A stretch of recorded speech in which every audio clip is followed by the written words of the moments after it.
Constituição Federal e o Estatuto da Criança e do Adolescente dizem que toda criança tem direito a lazer, proteção, moradia, saúde, cultura, alimentação e, fundamentalmente, educação. Com o objetivo de transformar em ação o que a lei determina, foi criado o Sistema de Garantia de Direitos da Criança e do Adolescente.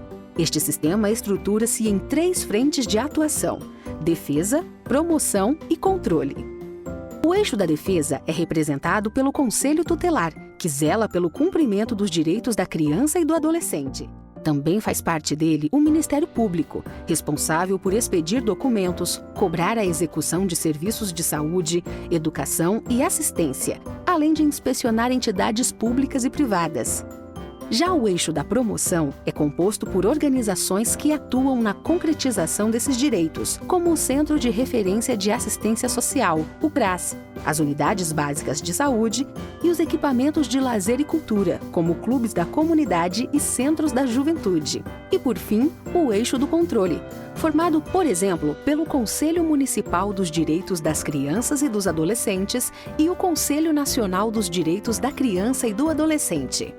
Uma peça fundamental do sistema de garantia é a escola. Além de promover o acesso à educação, é um dos poucos equipamentos nos territórios que reúne centenas, às vezes milhares de crianças, adolescentes e jovens por muitos anos, em um mesmo local. Essa proximidade permite que a escola detecte com mais facilidade sinais de violação dos seus direitos e também suas necessidades e interesses. Mas será que isolada, a escola é capaz de responder ao amplo espectro de desafios que os estudantes e suas condições de vida apresentam?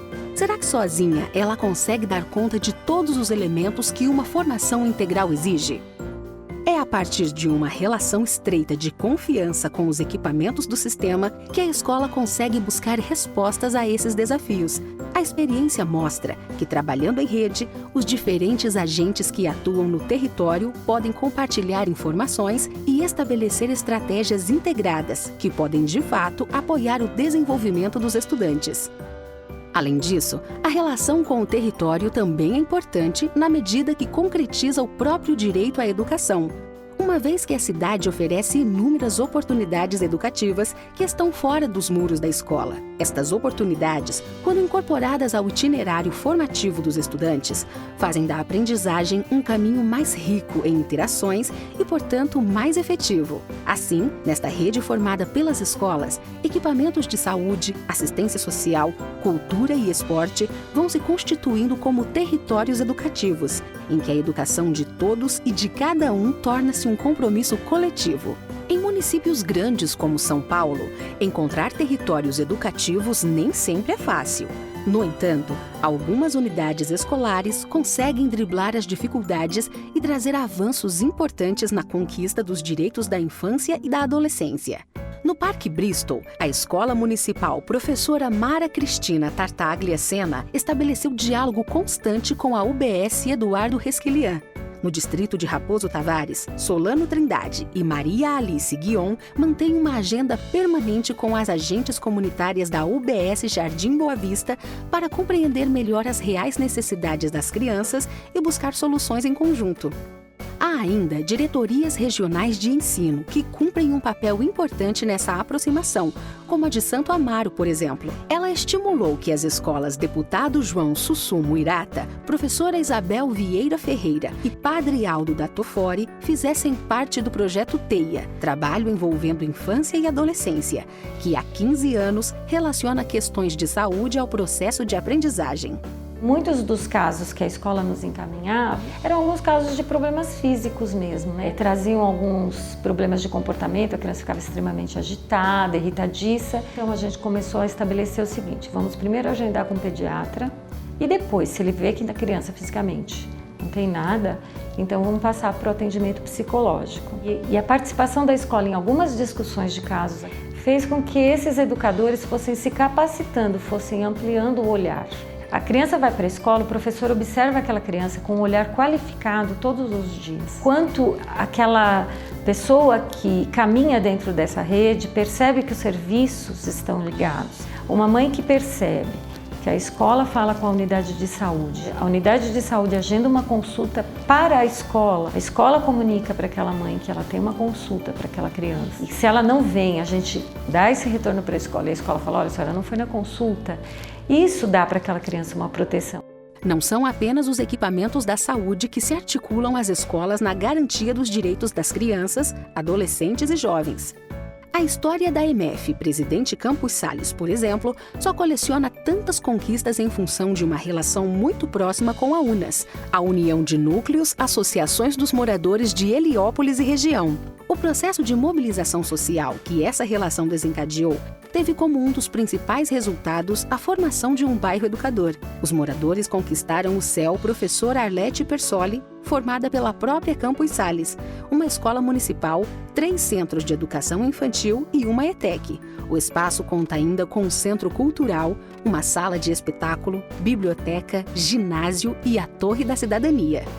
Heliópolis é um bairro educador porque nós temos lá hoje a gestão do centro de convivência, a UNAS e o Campos Salles, que forma esse grupo que articula todas as ações visando a transformação de Heliópolis. Educação é tarefa de toda a sociedade, é tarefa de toda a entidade, de toda a associação de moradores, né? A escola ela tem que ser um centro de liderança na comunidade onde ela está inserida.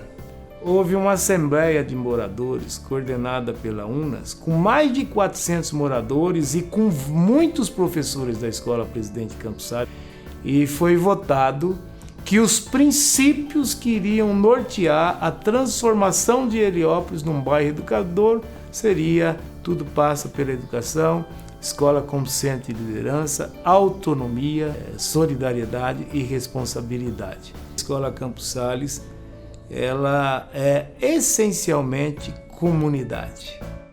Já a escola Desembargador Amorim Lima se espelhou na Escola da Ponte, lá de Portugal, criando grupos formados por familiares, estudantes e funcionários que fazem parte de diversas atividades e decisões do cotidiano escolar. Na escola municipal anexa ao educandário Dom Duarte, o desafio concreto era a constituição de uma rede de proteção. Depois de muito trabalho de construção, conseguiram organizar uma rede para fortalecer o desenvolvimento integral das crianças.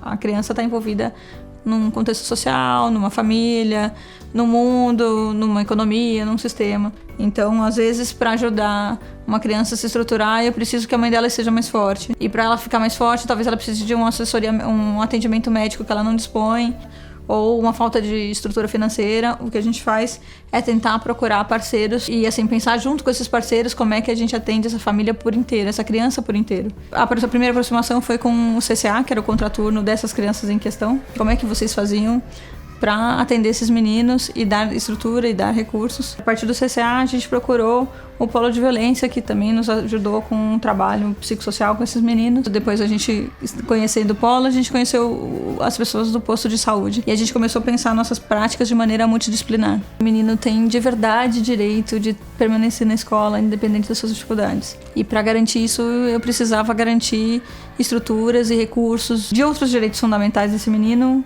para que ele conseguisse ter a garantia do seu direito de permanecer na escola. Estimular a participação política de crianças, adolescentes e jovens também é uma estratégia na garantia dos direitos. O Fórum da Criança e do Adolescente de Pinheiros, o FOCA, por exemplo, dá voz aos jovens e lhes dá a possibilidade de discutir problemas relacionados aos bairros e seus direitos. As EMFs Olavo Pesotti e Dr. José Dias da Silveira são algumas das escolas que participam do FOCA. Embora estejam em bairros diferentes, os alunos e alunas dessas duas unidades escolares apresentaram nesse fórum reivindicações similares quanto à iluminação das ruas, participação da comunidade escolar e projetos sobre sexualidade e prevenção à gravidez não programada na adolescência. Também fazem parte do FOCA a Escola Municipal de Ensino Fundamental Professora Maria Antonieta Dalkmin Basto. O FOCA é um trabalho, uma construção em rede.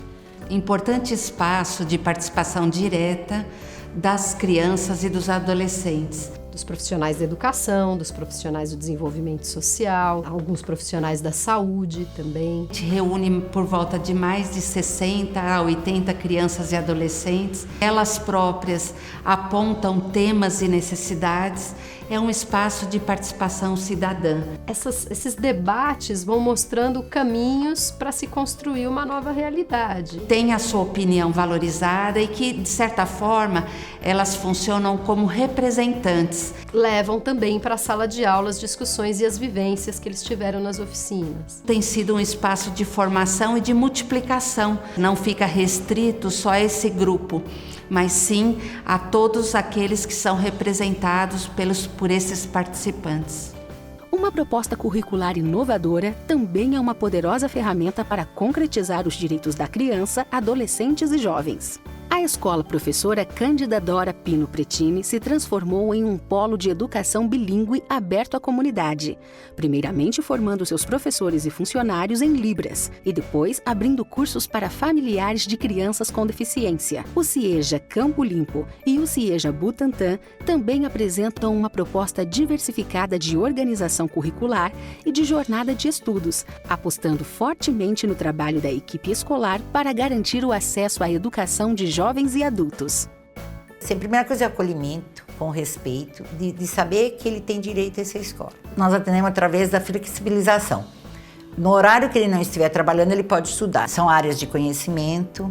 O professor tem que procurar mais, porque ele tem que fazer a interdisciplinaridade já, né, na área. E tem uma outra coisa também que a gente não abriu mão, que foi ter um planejamento coletivo. Todos os 36 professores estão juntos, discutindo o programa, o conteúdo. O aluno aqui não é da série, não é do horário, é da escola. Outra coisa que nós temos também é fazer com que a escola seja reconhecida nessa comunidade. Aonde a gente sabe que tem instalado um equipamento público que poderia nos auxiliar, nós vamos para formarmos as parcerias. E para que as coisas a gente consiga fazer uma rede de proteção social, tem que ter essa rede de conversa, de diálogo. Então, eu acho que o nosso acolhimento é esse, é situar o aluno na escola, em que momento que ele está e como ele pode avançar. O que todas essas experiências têm em comum? Em todas elas, as escolas se reconhecem como promotoras de direitos e como engrenagem fundamental do complexo sistema de garantia. Entendem que, junto aos outros equipamentos que o compõem, conseguem qualificar o processo de aprendizagem e as condições para o desenvolvimento integral de seus estudantes. Desafios não faltam. Mas apesar de todos eles, essas escolas sabem que se fortaleceram ao se abrirem, se conectando com o território e superando seu isolamento. Aprender com a experiência delas pode contribuir para que a plena garantia dos direitos das crianças e adolescentes se torne uma realidade de fato.